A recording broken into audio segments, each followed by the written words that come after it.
कर्पूरगौरं करुणावतारं संसारसारं भुजगेन्द्रहारं सदा वसन्तं हृदयारविन्दे भवं भवानी सहितं नमामि। भक्तों, भागवत जी की कथा में आगे बढ़ते हैं। सुखदेव जी ने राजा परीक्षित से कहा कि राजन, 4 दिन हो गए कथा सुनाते, कुछ प्रसाद पालो तब आगे कथा कहेंगे। राजा परीक्षित ने कहा कि प्रभु, इस कथामृत के पीने से मैं तृप्त हूं, यही कथामृत पिलाते रहो। मुझे माधव की कथा सुनाने की कृपा करें। इस कथा को सुनने से क्षुधा और प्यास कुछ नहीं लग रही है। एक बार क्षुधा प्यास से व्याकुल हुआ था तो पाप हुआ, समीक ऋषि के गले में सर्प डाला और उसी भूख और प्यास की पीड़ा से ऐसा रास्ता मिला कि आज मैं भक्ति मार्ग पर निकल पड़ा हूं। इसलिए माधव की कथा सुनाए। सुखदेव स्वामी कहते हैं कि परीक्षित सुनो, जब इस पृथ्वी लोक पर मथुरा के राजा कंस और मगध देश के राजा जरासंध और देश के भिन्न भिन्न भागों में स्थित अन्यान्य राज्यों के राजाओं का पापाचार धरती पर बहुत बढ़ गया। उन पापियों के पाप से धरती मैया व्याकुल हो गईं। ऐसे पापियों का बोझ धरती माता को असहनीय हो गया। तब धरती मैया अपनी समस्या लेकर, अपनी पीड़ा लेकर ब्रह्मा जी के पास गईं। तब ब्रह्मा जी भगवान भोलेनाथ को, धरती को और गौ माता को, इन सब को लेकर विष्णु लोक पहुंचे और भगवान के पास पहुंचे और भगवान की विनती करने लगे। धेनु सहित सब देवता क्षीर सिंधु में जाई, विनय सुनाई विष्णु को हो वहु नाथ सहाय। क्या विनती सुनाई? सभी देवतागण क्या विनती कर रहे हैं? विनती कर रहे हैं, जय जय सूर्य नायक जन सुखदायक प्रणत पाल भगवंता, गोदुज हितकारी सुर असुरारी सिंधु सुता प्रिय कंता, पालन सुर धरनी अद्भुत करनी मरम न जानई कोई, जो सहज कृपाला दीन दयाला करहु अनुग्रह सोई।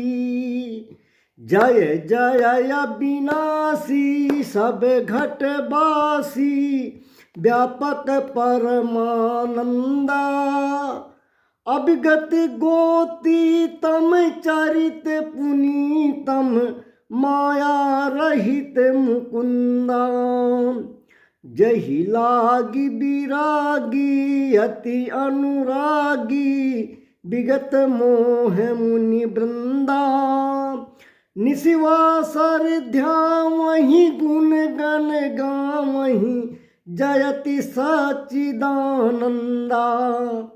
जहि श्रेष्ठि उपाई त्रिविध बनाई संग सहाय न दूजा।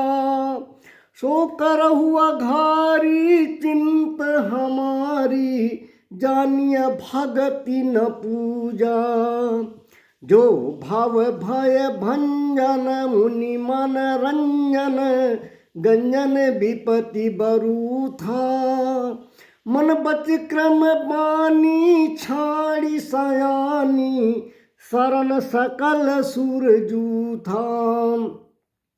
सारद श्रुति से ऋषय शेषा जा कहूँ को नहीं जाना। जहि दीन पियारे वेद पुकारे द्रवौ सो श्री भगवाना। भव बारिधि मंदर सब विधि सुंदर गुण मंदिर सुख पुंजा। मुनि सिद्ध सकल सुर परम भयातुर नमत नाथ पद कंजा। पृथ्वी मैया और सभी देवताओं ने नारायण जी की सुंदर स्तुति की। ब्रह्मा जी स्तुति करते करते समाधि में चले गए तो उन्हें भगवान नारायण का यह आदेश उनके कान में सुनाई पड़ा। क्या सुनाई पड़ा? वसुदेव गृहे साक्षात भगवान पुरुषः परः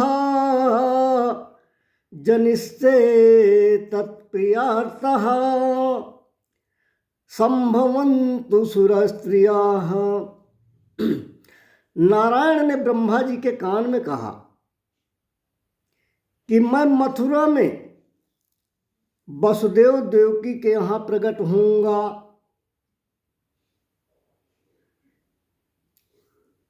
यह संदेशा सभी से सुना दो।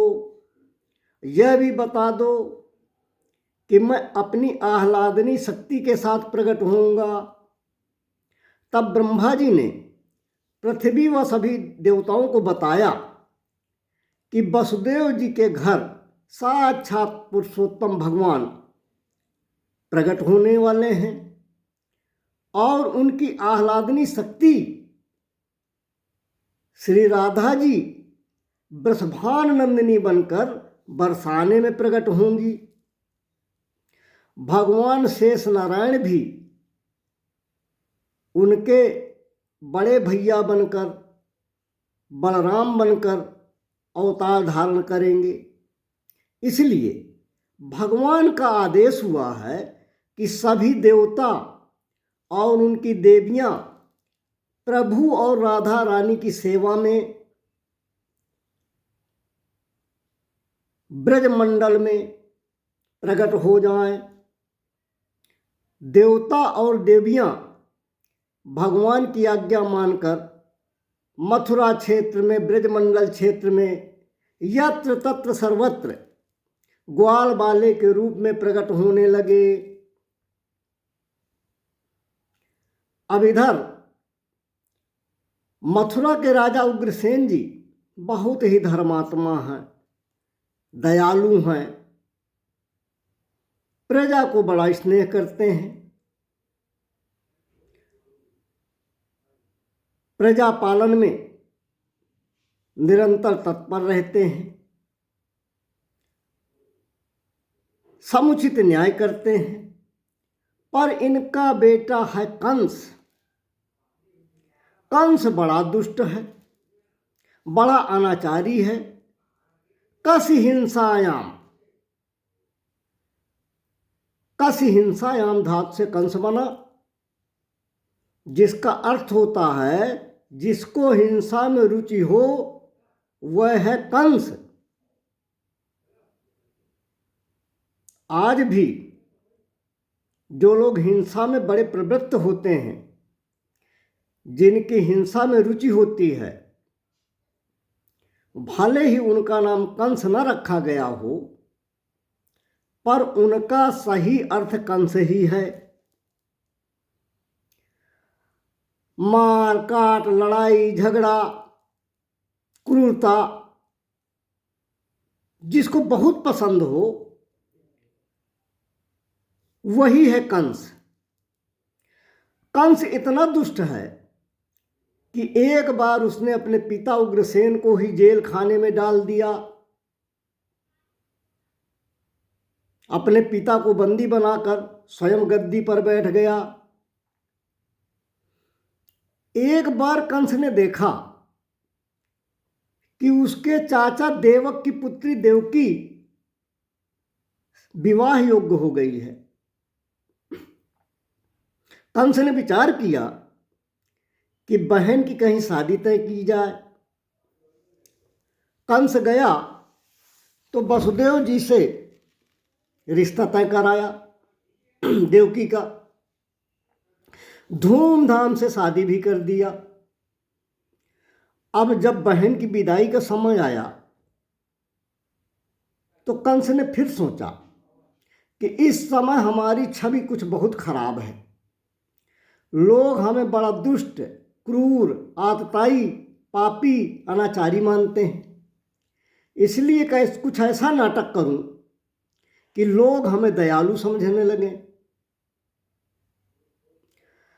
इसलिए उसने नाटक प्रारंभ किया। विदाई के समय फूट फूट कर रोने लगा, बोला अपने बहन के रथ में खुद हाँकूंगा। अब प्रजा कंस का यह रूप देखकर गदगद हो गई। अरे महाराज तो नारियल है नारियल, हम इनको जितना क्रूर समझते थे वैसे हैं नहीं, हृदय के बड़े कोमल हैं, ऊपर से ही कठोर दिखते हैं, देखो कितने भावुक हैं।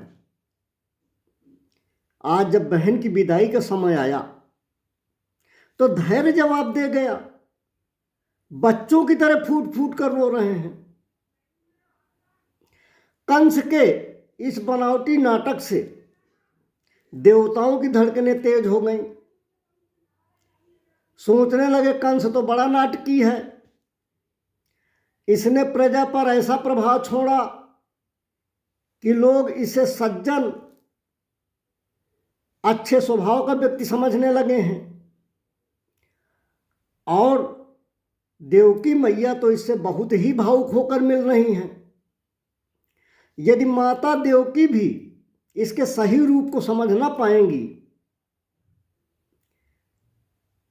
इसकी दुष्टता को समझ ना पाई, तो देवकी नंदन प्रभु इसको कैसे मारेंगे।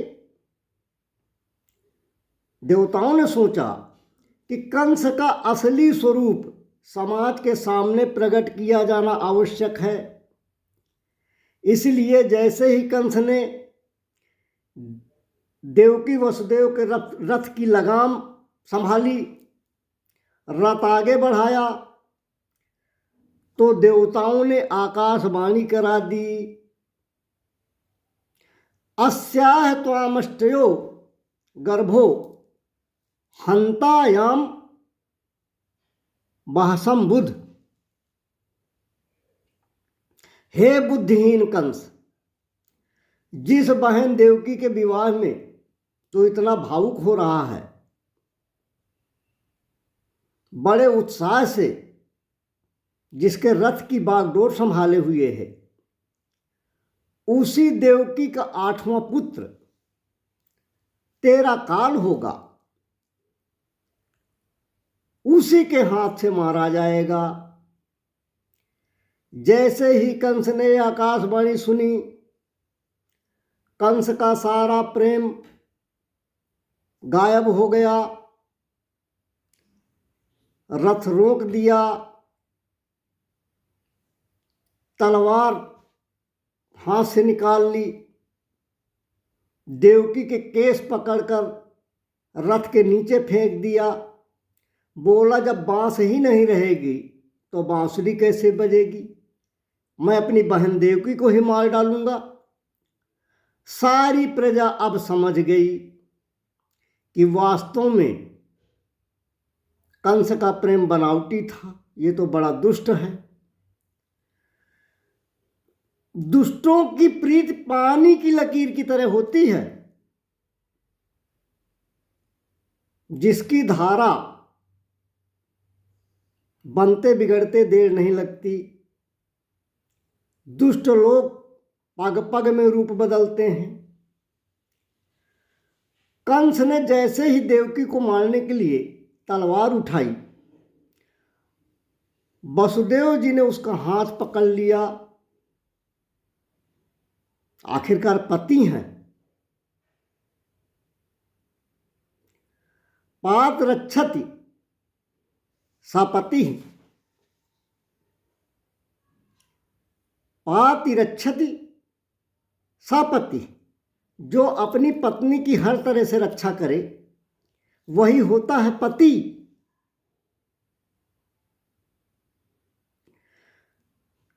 तो वसुदेव जी ने कहा, सा कथम भगनी हन्यात। हे कंस, आप वीर हो और वीर होकर आप अपनी बहन को मार रहे हो। अरे वीर पुरुष को तो स्त्री जात पर ही हाथ नहीं उठाना चाहिए। और यह कंस तुम्हारी बहन है, यह केवल स्त्री नहीं है, तुम्हारी छोटी बहन है। एक तो स्त्री और फिर तुम्हारी बहन, तो तुम वीर होकर इसे कैसे मार सकते हो? शेष कथा आगे कहने का प्रयास करेंगे। बोलिए गोवर्धन धारी भगवान की जय।